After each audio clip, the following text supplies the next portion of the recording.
미국 시간으로 목요일 스트레티지의 2분기 어닝콜이 있었습니다.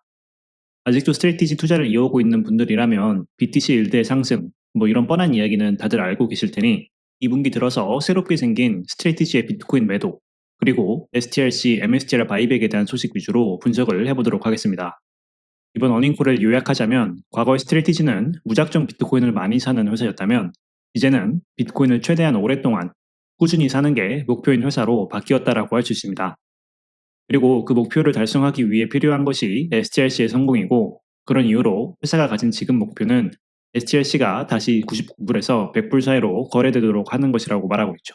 그리고 그 목표를 달성하기 위해 가장 중요한 포인트 중에 하나가 현금성 자산인 USD 리저브를 유지하는 것이라고 합니다. 이 잔고는 앞으로 최소 1년치의 배당 금액을 유지할 것이고, 이 금액은 배당금을 지불하는 데에만 쓰일 수 있다고 합니다.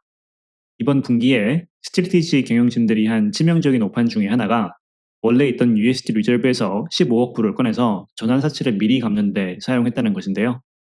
스트레티지 경영진들은 MSTL이 가지고 있는 부채를 상당 부분 해결하면 회사의 신용성이 좋아지는 것이고, 그러면 STRC도 더 매력적인 상품이 되지 않을까라는 생각을 했다고 합니다.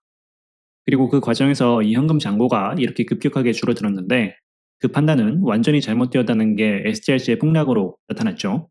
물론 전환사채를 미리 갚았던 그 선택이 이 폭락 전체를 일으켰다고 말할 수는 없지만, 시장의 불안감을 조성한 건 사실이고, 그 불안감으로 인해 레버리지의 연쇄 청산, 그로 인한 STRC의 폭락이 이어진 것이기 때문에 이들의 책임이 완전히 없다고는 할 수 없습니다. 하지만 투자자로서 우리가 기대하는 건 경영진들이 항상 완벽한 선택을 할 것이라는 게 아니고, 실수를 했을 때 그걸 바로잡고 그 경험을 통해 앞으로 더 좋은 선택을 한다는 거겠죠. 스트레티지 경영진들의 경우 이번 실패를 통해 현금 준비금의 중요성을 아주 처절히 깨달았다고 합니다. 지금까지 스트레티지는 회사가 얼마나 많은 비트코인 담보 가치를 가지고 있는가를 셀링 포인트로 삼았는데, 우선주 투자자들은 그것보다 회사가 얼마나 많은 현금을 가지고 있는가를 더 중요시 생각한다라는 걸 깨달았다는 건데요. 어떻게 보면 당연한 이야기죠. 애초에 STRC는 비트코인에 대해 상대적으로 관심이 없던 투자자들에게 어필하는 상품인데, 이들이 보기에는 스트레티지가 가진 500억 불에 달하는 비트코인 보유 가치는 언제 반토막이 날지 모르는 자산입니다. 그렇기 때문에 비트코인 담보 가치가 이만큼 있다는 이야기보다는 우리 회사가 현금을 이만큼 가지고 있다라는 이야기가 더 설득력 있는 거죠. 그렇게 시장의 피드백을 받아들여서 이제 37억 불 어치의 현금을 보유하게 되었고, 이 정도면 2년 약간 넘는 배당을 감당할 수 있는 규모라고 합니다. 이번엔 시장의 화제인 비트코인 매도 계획입니다. 비트코인 매도의 경우 세 가지 목적을 위해 이루어질 수 있다고 하는데, 앞에서 말한 이 현금 준비금의 잔고를 늘리기 위해 최대 12억 5천만 불 어치의 비트코인을 매도할 수 있다고 합니다. 혹은 우선주 배당과 전환사채 이자 지급을 위해 사용될 수 있다고 하는데, 실제로 7월 첫 번째 주에 비트코인 3,500개 정도를 매도해서 우선주 배당 지급을 했죠. 그리고 마지막으로 자사주 매입을 위해서도 비트코인 매도를 할 수 있다고 합니다. 자사주 매입의 경우 STRC 바이백 그리고 MSTR 바이백으로 나누어서 생각할 수 있는데, STRC 바이백을 위해 최대 10억 불, 그리고 MSTR 바이백을 위해 최대 10억 불 어치의 비트코인을 매도할 수 있다고 합니다. 그럼 이 바이백은 언제 이루어지는가?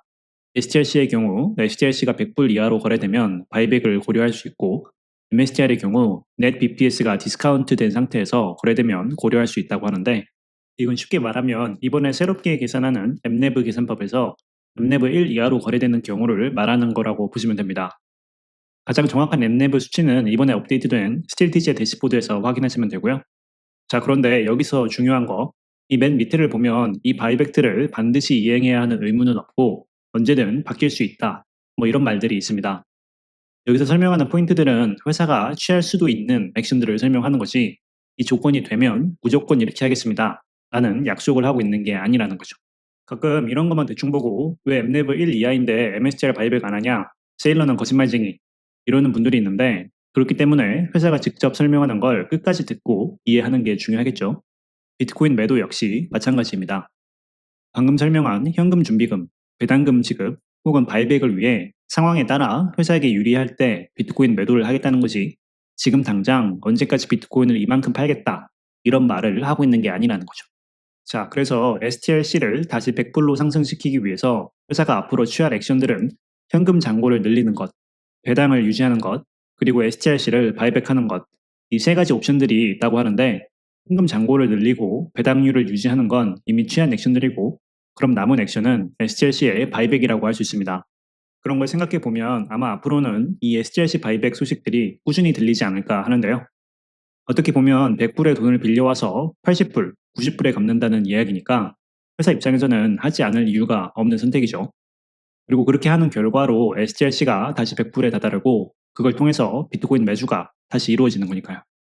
자, 아무튼 이 정도가 이번 분기 들어서 새로웠던 사실들이었던 것 같고, 나머지 내용들은 STLC가 이렇게 좋은 상품이고 BTC 일드는 계속 상승하고 있고, 우리 회사가 담보 자산이 이렇게 많고, 뭐 아직까지 버티고 있는 MSTR 투자자라면 모를 리가 없는 사실들로 가득해서 남은 부분은 건너뛰기로 하고, 어닝콜의 마지막 부분에 있었던 Q&A 내용들을 달아보도록 하겠습니다.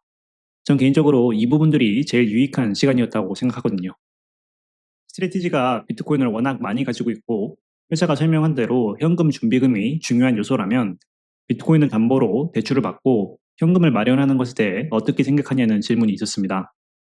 세일러의 대답은 실제로 고려해본 방법이긴 하지만 아직 비트코인 담보대출 시장이 충분히 성장하지 않아서 이자율이 좋지 않고, 비트코인을 누군가에게 맡겨야 한다는 카운터 리스크 역시 존재하기 때문에 지금 고려하고 있지는 않다고 합니다.